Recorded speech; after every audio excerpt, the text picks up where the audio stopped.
What's up everyone, Alex here. Whenever I think of cyberpunk themes, images fill my head of a synthetic dystopian future, where industry and technology dictate that its worlds be lit dimly and dominated by dingy and drab environs. So imagine my surprise when I discovered that Jack Move bucked that trend, a fresh new JRPG filled with cyberpunk themes and environs that felt very distinct from those other worlds. Yet despite its more vibrant color choices and complicated sounding terminologies, it still manages to plant its feet firmly in turn-based JRPG territory.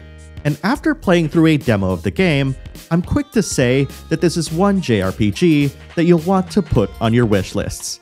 The footage you're watching right now is from the demo of Jack Move that'll be released on May 19th on Steam, but I have more bits of info about the game that you won't find in the demo. If you enjoyed this video, please consider giving this a like, posting a comment on what you think of the game, and subscribe to the channel for more JRPG, Japanese, indie, and niche game coverage. Jack Move follows the story of Noah Solaris, a young vigilante hacker who's out to save her father from the clutches of the evil megacorporation Monomind, as she fights her way through cyberspace, battling street punks, gangsters, corporate militia, and horrific cyber experiments gone wrong that bar her way. It might be difficult to parse through what's going on during combat, as featured in this video, but the setup is actually quite straightforward if you played recent JRPGs. As with most games, you'll earn experience points by defeating enemies and leveling up, raising your base stats. The upgrade path for your character, however, revolves around acquiring hardware and software to augment Noah's capabilities. Hardware functions similarly to armor in other games, which can enhance Noah's stats as well as offer passive bonuses. In addition to these, hardware contains a number of RAM slots that you can install software in.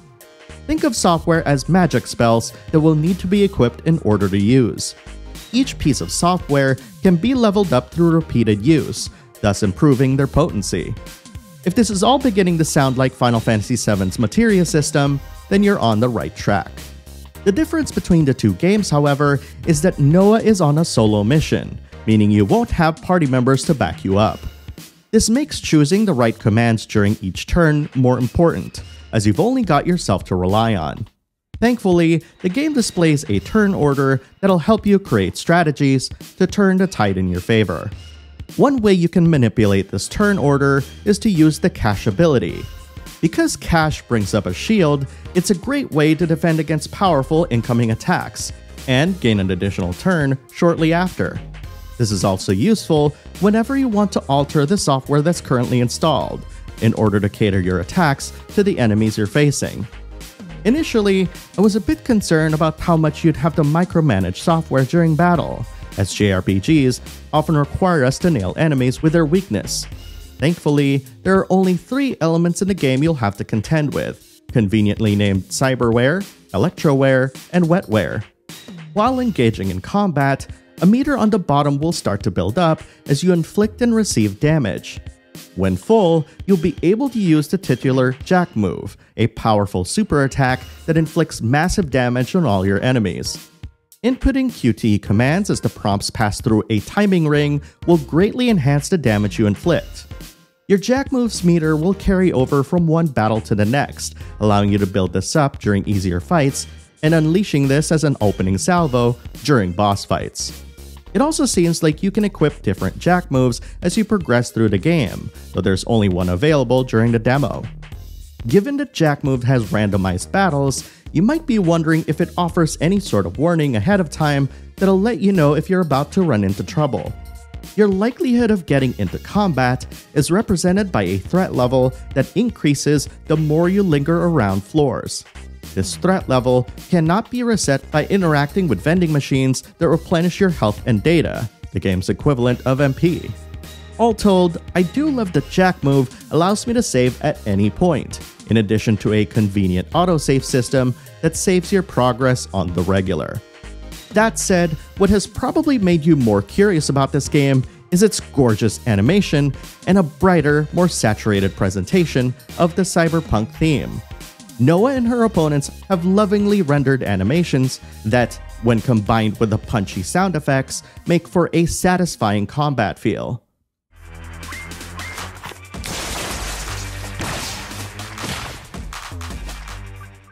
I've often brought up how snappy, reactive animation is a small yet important consideration when it comes to the future of JRPG design, bridging the gap between the feel of action games and traditional turn-based design in a clever way. And Jackmove's developer seem as though they agree with this sentiment. Still, while the short demo doesn't seem like much for folks who have played through and followed its critical path, you can delay this by leveling up your software by lingering in its many maps and running into fights. And if the finished product manages to offer the kind of depth of gameplay and strategy that its individual pieces hint at, Jackmove might turn out to be one of the must-play JRPG experiences of the year. Jackmove is slated to come out later this year on the Nintendo Switch, PlayStation and Xbox platforms, not sure if it'll be current or previous gen yet, and Steam. And now, I want to hear what you think of Jackmove so far. Post your thoughts in the comments below and let's talk about it. And if you want to help the channel out, consider joining our Patreon at patreon.com/BacklogBattle.